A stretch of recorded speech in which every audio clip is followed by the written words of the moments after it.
അമേഠി എന്ന ലോക്സഭാ സീറ്റിൽ രാഹുൽ ഗാന്ധിക്ക് പകരമായി പ്രിയങ്ക ഗാന്ധി ആയിരിക്കും മത്സരിക്കുക എന്ന സന്ദേശം വന്നതോടുകൂടിയാണ് വയനാട്ടിൽ കൂടുതൽ ശക്തമായി BJP പോർ മുഖം മുറുക്കാൻ ശ്രമിച്ചുകൊണ്ടിരിക്കുന്നത്.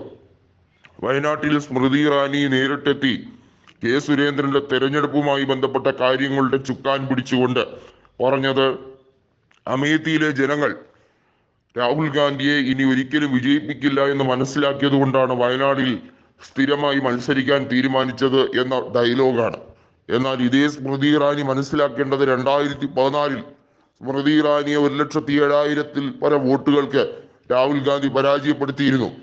കഴിഞ്ഞ ലോക്സഭാ തെരഞ്ഞെടുപ്പിൽ മാത്രമാണ് രണ്ടിടത്ത് മത്സരിക്കുന്ന രാഷ്ട്രീയ സാഹചര്യം ഉണ്ടായപ്പോൾ അമേഠിയിൽ 55,000 വോട്ടുകൾക്ക് രാഹുൽ ഗാന്ധി പരാജയപ്പെട്ടത്.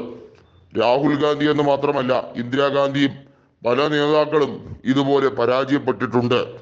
ദേശീയ രാഷ്ട്രീയത്തിൽ പ്രവർത്തിക്കുന്ന പല വമ്പൻ നേതാക്കളുടെയും പരാജയം പല നാൾ കുറിക്കപ്പെട്ടിട്ടുണ്ടായിരുന്നു എങ്കിൽ പോലും അവരൊക്കെ അതിശക്തമായി തിരിച്ചു വന്നിട്ടുമുണ്ട്. അതിനാൽ സ്മൃതി ഇറാനി ഇത്തരത്തിലുള്ള ഡയലോഗ് പറഞ്ഞ് ജനങ്ങൾക്ക് വലിയ സംതൃപ്തി നൽകേണ്ട കാര്യമില്ല. നരേന്ദ്രമോദിയുടെ ഗ്യാരണ്ടി എന്താണ് എന്നുള്ളത് ജനങ്ങൾ തിരിച്ചറിഞ്ഞിരിക്കുന്നു എന്നുള്ളത് മനസ്സിലാക്കി കഴിഞ്ഞിരിക്കുന്നു. കേരളം എത്രത്തോളം ശ്രദ്ധേയമാകുന്നു, വയനാട് എത്രത്തോളം ശ്രദ്ധേയമാകുന്നു എന്നുള്ളത് എടുത്തു പറയേണ്ട കാര്യമാണ്. കാരണം ലീഡർ സീറ്റ് എന്ന രീതിയിലേക്കാണ് വയനാട് മാറുന്നത്. വയനാട് ലോക്സഭാ സീറ്റ് ദേശീയ മാധ്യമങ്ങളിൽ ശ്രദ്ധ നേടുന്നത് അങ്ങനെയാണ്. സുൽത്താൻ ബത്തേരിയെ ഗണപതി വട്ടമെന്നാക്കുമെന്ന സുരേന്ദ്രന്റെ പ്രഖ്യാപനത്തോട് ജനങ്ങൾ എത്രത്തോളം പുച്ഛിച്ചു തള്ളിയിരിക്കുന്നു എന്നുള്ളത് മനസ്സിലാക്കുക.